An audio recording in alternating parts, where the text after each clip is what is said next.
भयउ तब बानी सुनि रघुबीर भगति रस सानी।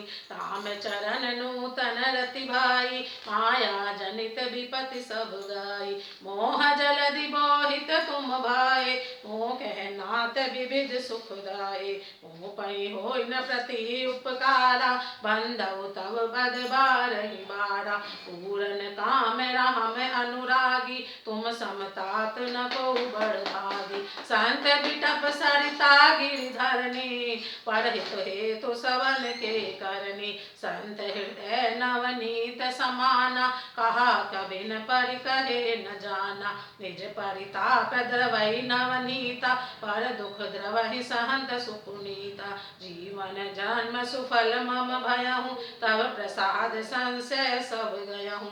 जानेउ सदा मोहि निज किंकर पुनि पुनि उमा कहि बिहंगवर। तासु चरण सिरुनाई करी प्रेम सहित रघुबीर। तासु चरण सिरुनाई करी प्रेम सहित मति धीर। गयहु गरुड़ बैकुंठ तब हृदय राखि रघुबीर। गिरजा संत समागम सबन लाभ कछुआन। बिनु हरि कृपा न होई सो गावहि वेद पुराण। श्री रघुवीर के भक्ति रस में सनोई आपकी वाणी सुनकर मैं कृतकृत्य हो गया। श्री राम जी के चरणों में मेरी नवीन प्रीति हो गई और माया से उत्पन्न सारी विपत्ति चली गई। मोह रूपी समुद्र में डूबते हुए मेरे लिए आप जहाज हुए। हे नाथ, आपने मुझे बहुत प्रकार के सुख दिए, परम सुखी कर दिया। मुझसे उसका प्रति उपकार के बदले में उपकार नहीं हो सकता। मैं तो आपके चरणों की बार बार वंदना ही करता हूँ। आप पूर्ण काम हैं और श्री रामचंद्र जी के प्रेमी हैं। हे तात, आपके समान कोई बड़भागी नहीं है। संत, वृक्ष, नदी, पर्वत और पृथ्वी इन सबकी क्रिया पराये के हित के लिए ही होती है। संतों का हृदय मक्खन के समान है, ऐसा कवियों ने कहा है, परंतु उन्होंने असली बात कहना नहीं जाना, क्योंकि मक्खन तो अपने को ताप मिलने से पिघलता है और परम पवित्र संत दूसरों के दुख से पिघल जाते हैं। मेरा जीवन और जन्म सफल हो गया। आपकी कृपा से सब संदेह चला गया। मुझे सदा अपना दास ही जानिएगा। शिव जी कहते हैं, हे उमा, पक्षीराज गरुड़ जी बार बार ऐसा कह रहे हैं। उन मुसुंडी जी के चरणों में प्रेम सहित सिर नवाकर हृदय में श्री रघुवीर को धारण करके धीर बुद्धि गरुड़ जी तब बैकुंठ को चले गए। हे गिरिजय, संत समागम के समान दूसरा कोई लाभ नहीं है, पर वह संत समागम श्री हरि की कृपा के बिना नहीं हो सकता, ऐसा वेद और पुराण गाते हैं। कहूँ परम पुनीत इतिहासा सुनत सवन छूटई भव पासा।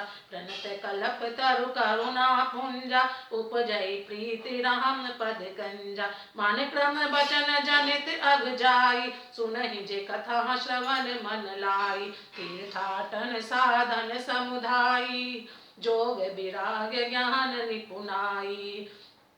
नाना कर्म धर्म व्रत दाना संयम दप जप तप मख नाना। भूत दया द्विज गुरु सेवकाई विद्या विनय विवेक बढ़ाई। जय लगी साधन वेद मखानी सब कर फल हरि भक्ति भवानी। सो रघुनाथ भगति श्रुति गाई राम कृपा काहू एक पाई। मुनि दुर्लभ हरि भक्ति नर पावहि बिनहि प्रयास।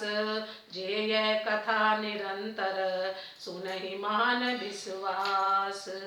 मैंने ये परम पवित्र इतिहास कहा जिसे कानों से सुनते ही भवपाश संसार के बंधन छूट जाते हैं और शरणागतों को उनके इच्छा अनुसार फल देने वाले कल्पवृक्ष तथा दया के समूह श्री राम जी के चरण कमलों में प्रेम उत्पन्न होता है। जो कान और मन लगाकर इस कथा को सुनते हैं उनके वचन और कर्म शरीर से उत्पन्न सब पाप नष्ट हो जाते हैं। तीर्थ यात्रा आदि बहुत से साधन, योग, वैराग्य और ज्ञान में निपुणता, अनेकों प्रकार के कर्म, धर्म, व्रत और दान, अनेकों संयम, दम, जप, तप और यज्ञ, प्राणियों पर दया, ब्राह्मण और गुरु की सेवा, विद्या, विनय और विवेक की बढ़ाई आदि जहाँ तक वेदों ने साधन बतलाए हैं भवानी, उन सब का फल श्री हरि की भक्ति ही है।